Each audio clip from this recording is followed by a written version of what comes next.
Menyambut momen gerhana matahari total yang akan berlangsung 9 Maret, para pelaku usaha khususnya souvenir songket khas Palembang melakukan sejumlah persiapan dengan menambah stok kebutuhan souvenir mereka.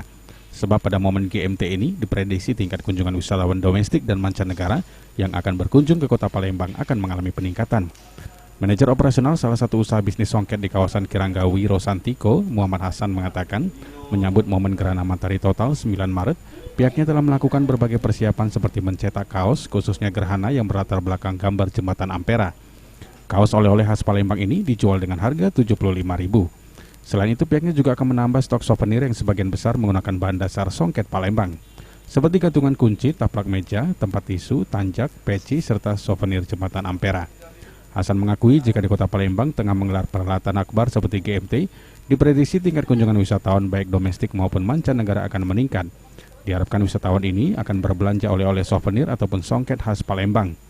Selain souvenir, kemeja batik khas Palembang juga biasanya banyak dibeli pengunjung atau wisatawan, sebab selain harganya terjangkau, juga motifnya beragam.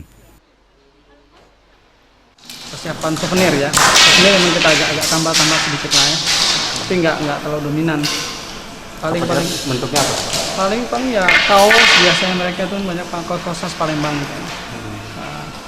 Kalau biasanya souvenir yang sering dicari di sini apa ya? Yang banyak dibeli, Pak? Kalau yang banyak dibeli itu kayak kaos, jilbab. Kalau Malaysia itu jilbab sama taplak meja ya.